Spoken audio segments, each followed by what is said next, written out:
Mott knew that Wake was smarter than him. Wake had more money, a beautiful wife, everything. And Hartman said Wake was important. That made him better than Mott. But Mott was calling the shots now. He'd expected Wake to whimper and grovel, but instead, he seemed willing to fight. Mott knew he'd gotten under Wake's skin. If only Mott actually had his wife. The thought made him shiver.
For the moment, Barry was just glad he had survived the fall.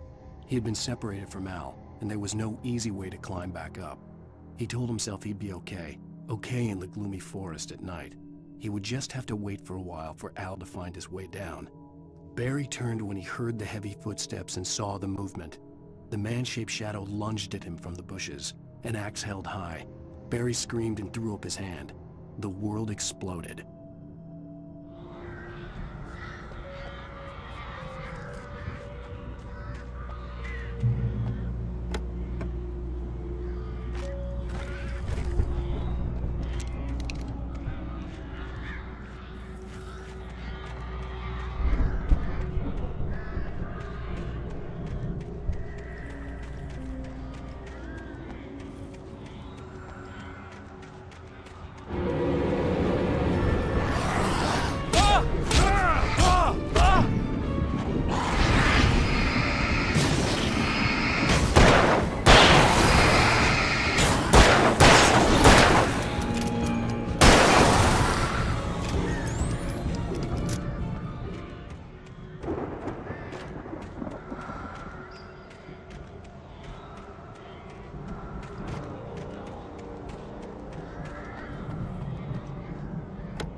Hartman watched as Wake's features slackened.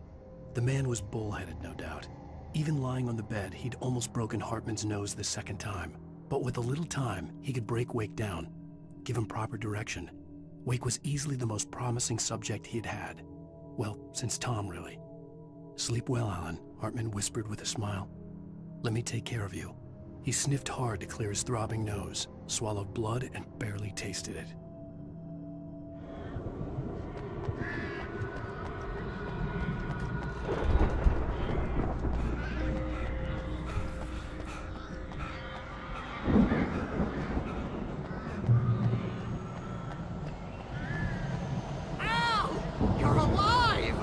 Let's get out of here. Can you open this gate? Maybe. Barry! Well, I slammed it shut when the nasty showed up, and the key fits kinda loose in the lock, so, Barry! I'll find it! Don't worry about it!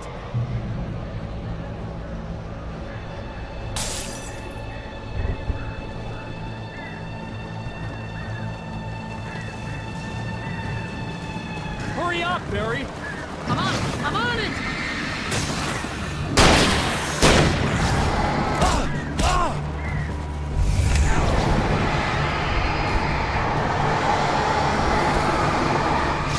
It's gotta be here! Just hang on,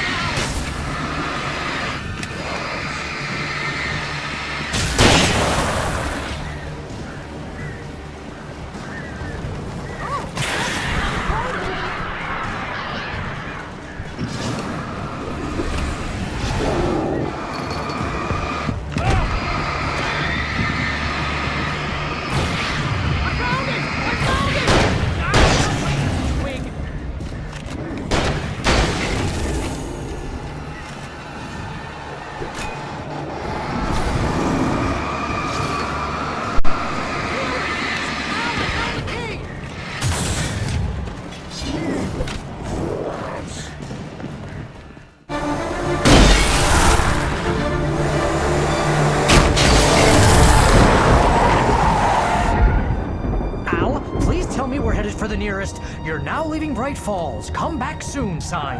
We're going to the Anderson farm. I knew you were gonna say something like that. You know what? You owe me big time for this. When this is through, if we make it, I don't care what anybody says, I'm done with darkness. You're gonna buy me a tanning bed as a gift, and I'm gonna live in it.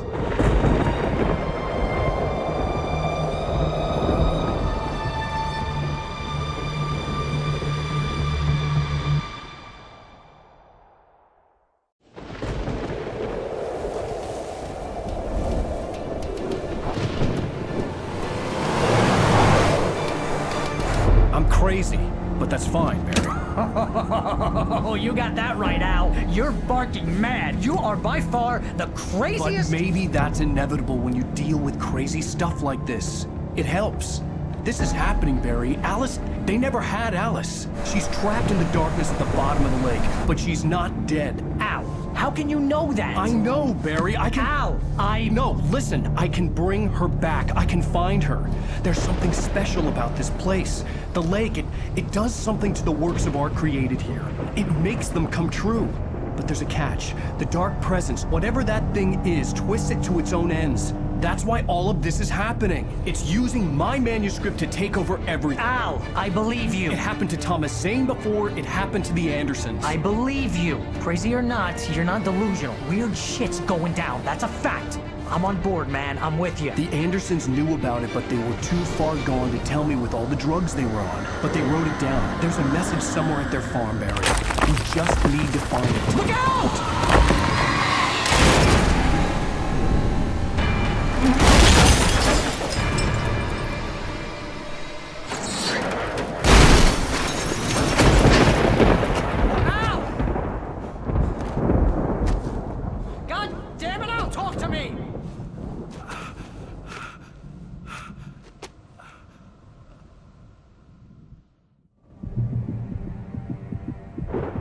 I had lost my gun in the crash. Barry was nowhere to be seen. Barry! Barry! Oh, man, you're okay! Jeez, it's good to hear your voice! I was trying to get out of the car, but the ground gave way. Man, what a drop! Don't worry, your cutout is fine. Forget that! Are you okay? I hit some bushes, didn't get a scratch. There's no way you can climb down, though. It's like a sheer wall. Ah! Al! There's something moving down here! Barry, it's a Taken! Use a flare, Barry! Oh! Yeah! Barry, are you alright?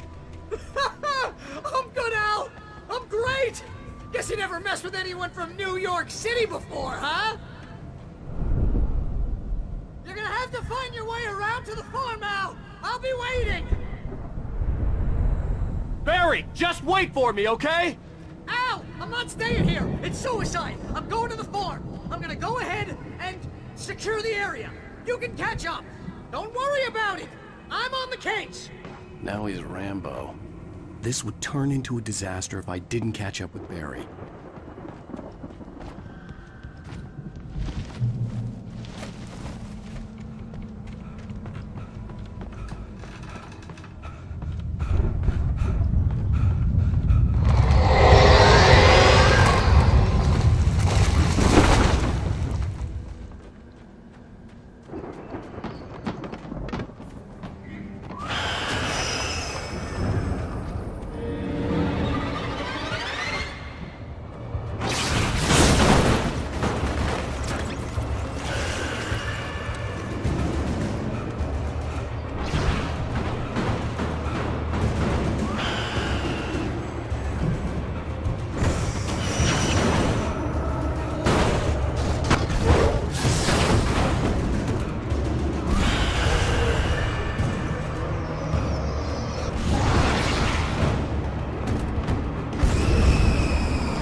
destroy them to get through.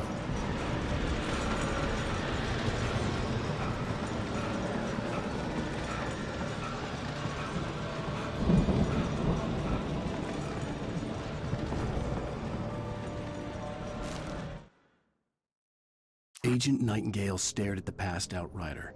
The man was sleeping off one hell of a night. Nightingale felt a stab of envy at Wake's oblivion, but he had a job to do. He put the gun to Wake's head and almost became a murderer. His hand shook and his throat felt tight and dry. Biting his teeth, he tried again to pull the trigger. He lost the nerve. Wake stirred. Nightingale would have to settle for an arrest.